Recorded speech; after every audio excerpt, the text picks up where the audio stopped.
Hey there, it's Kat with Taming the Tangle. And I wanted to talk today a little bit about, have you ever put your desire trip on the world? This is a tough one because I'm bringing it up because I have done it.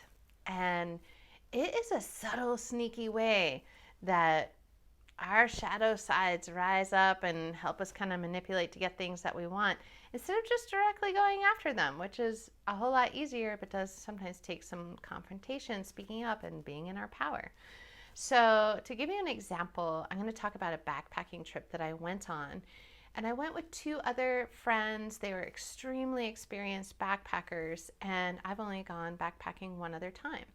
So, I went on this trip, and we don't all know each other all that well. So one of them in particular wanted to ask a lot of questions and get to know me. And the thing is I'm much more of a quiet person.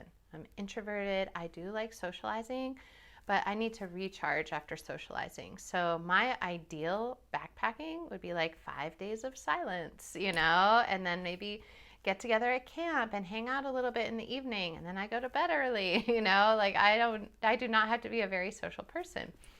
So there was a part of me though that wanted to be like accommodating, and you're the experts and I'm here on your trip, and I had all these different things going on that I hadn't parsed out. They were kind of in the unconscious area. And I did keep saying though, yeah, I would really love more silence. I spend a lot of time in silence, and wouldn't it be great to just be quiet and like in nature and be able to hear all the birds? And I just kept dropping these things and dropping these things. And the thing is it's not their job to curate my experience of backpacking in that type of way. Obviously they're going to help me out with challenges. I'm going to be there for them. We're all on this trip together. But I could have gotten what I wanted if I had said, how could I spend more time alone on this trip? And maybe even acknowledge like that is an awkward thing for me to ask, because I love being with you guys, but I also know that I haven't had a solo backpacking experience, and I'm really wanting that. I'm wanting to connect with myself. It helps me drop down, whatever. I could explain as much or as little as I wanted.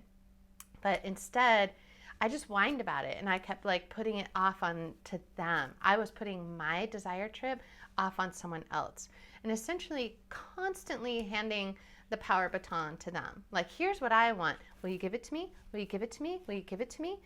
And, I look back and I'm like, it's just like that creepy sort of feeling of like, oh, I'm so sorry.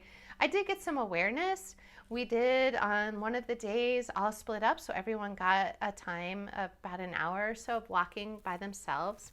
And I said, thank you so much. I loved that. I would really love more of that. And it wasn't until sort of like we were driving back home, so the trip was over, and I just said, I really want to acknowledge that I was wanting something and I kept putting it on you. I'm sorry I didn't speak up more clearly. So thank you for coming up with that idea of us doing the hour together, separately, individually. But next time I'll ask for more time alone, because I hadn't realized there are also other return expectations. They wanted to get to camp and set up and then play cards and stay up late and like do fun camp things. And I was like, DONE, I am so done socializing. And so I did explain that. It's like, oh man, if you want me to have energy for something like that, I might need to walk the whole day alone. Like, we've got to talk about how people recharge and where they get their energy from.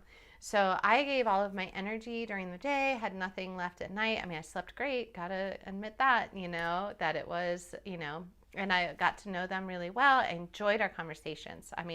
I at least showed up and said, if I'm gonna be talking all day, I want these conversations deep and interesting and not just like chit-chatty, like let's talk about history of our lives type of stuff.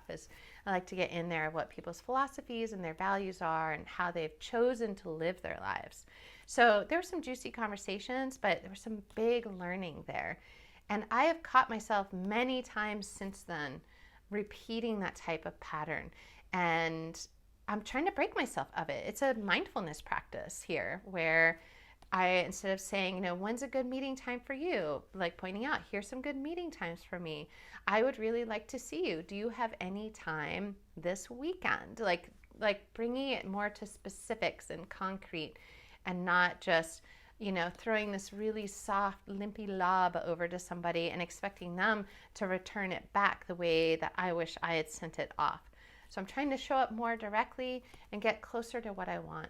And in doing that, I also let people know, like, hey, I appreciate you. I appreciate this, and I would like to see you. I would like to connect more. Or if I'm going to a meeting and I'm worried that other people haven't prepared, instead of just going like, well, if they haven't prepared, I'm not doing anything, I go, how do I want to show up? Like, I can show up and not expect that other people have done figured out meal plans and agendas and all of that. What if I just show up with an agenda, since we didn't pre-designate that?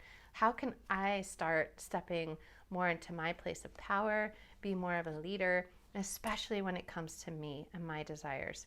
I hope you can do the same for yourself. I don't know if this is an issue for you. Feel free to let me know, but tune into it and see if there are any times that you put your desire trip on the world and are having the expectation of the world giving it back to you, instead of you just giving it to yourself.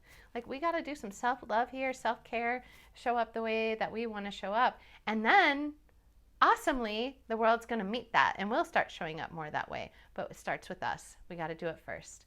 Hope this message helps you just, clear some of the tangles out. That's what I do. I'm taming the tangle, helping you take life from mundane to magical. You can find me at tamingthetangle.com. And I'm also over on Instagram, taming_the_tangle. I'd love to see you there and connect with you in other places. Thanks for listening.